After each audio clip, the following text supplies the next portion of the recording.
Buenas noches, mi nombre es Martínez García Eric Antonio, vengo de la Escuela Tecnológico de Estudios Superiores de Ecatepec, de la materia Fundamentos de Ingeniería en Software, de la profesora Carla Vázquez Ascensión, y les presentaré el tema sobre diagramas de componentes.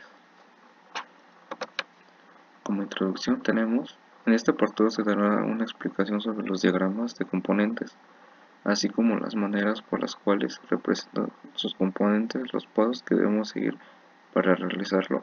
También se podrá ver el nombre que recibe cada uno de sus componentes.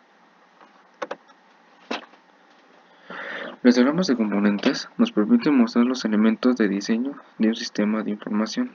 Un diagrama de componentes permite visualizar con más facilidad la estructura general del sistema y el comportamiento del servicio que esos componentes proporcionan, y utilizar a través de las interfaces. Puede usar un diagrama de componentes para describir un diseño que se implemente en cualquier lenguaje o estilo. Solo es necesario identificar los elementos del diseño a través de un conjunto restringido de entradas y salidas. Los componentes pueden tener cualquier escala y pueden estar interconectados de cualquier manera. Bueno, aquí tenemos un esquema sobre lo que es un diagrama de componentes, y aquí se puede ver los diferentes componentes que lo conforman. Elementos de un diagrama de componentes. Tenemos los componentes. Un componente es la parte física de un sistema, por ejemplo, un módulo, una base de datos, o un programa ejecutable.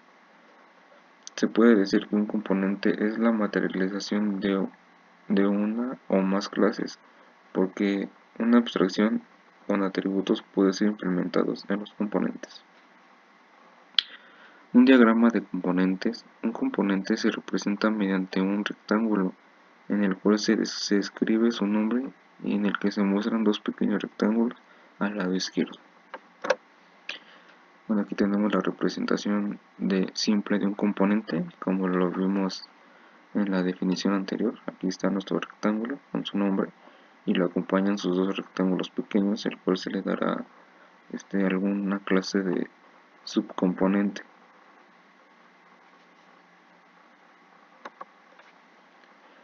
Esta es la representación expandida del componente. Aquí ya está el componente con sus nombres. Aquí está nuestro rectángulo principal, el nombre, en este caso es impresión.dl, y lo que es dentro de ese componente existe, que es calculadora de expresión lógica y cálculo de expresión aritmética.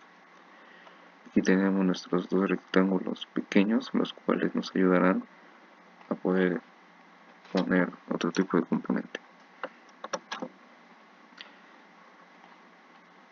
Diagramas de componentes. Los componentes se pueden agrupar en paquetes, así como los objetos en clases. Además, pueden hacer entre ellos relaciones de independencia como la generalización, la asociación, la agregación y la realización. Los estereotipos de los componentes. UML define 5 estereotipos estándar que se aplican en los componentes. Tenemos el executable, que es un componente que se puede ejecutar. Library, que es la biblioteca de objetos estática o dinámica.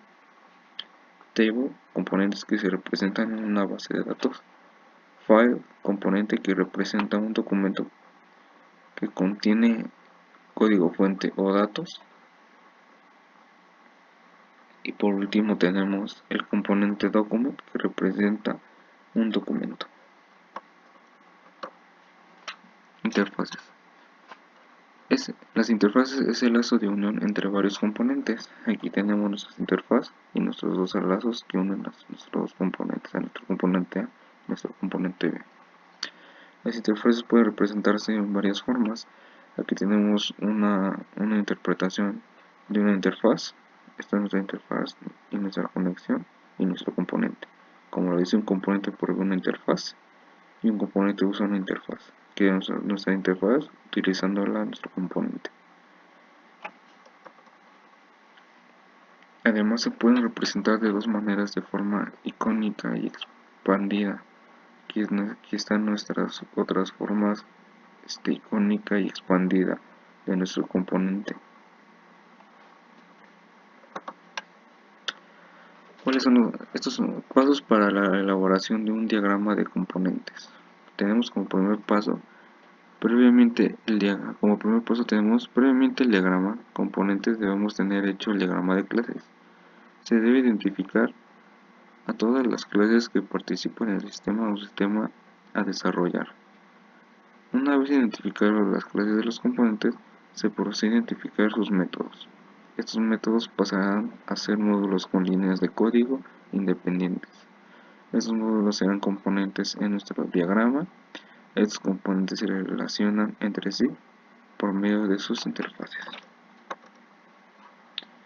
Bueno, como este es el dato más importante que todos debemos recordar. ¿En qué parte del ciclo de vida se encuentra?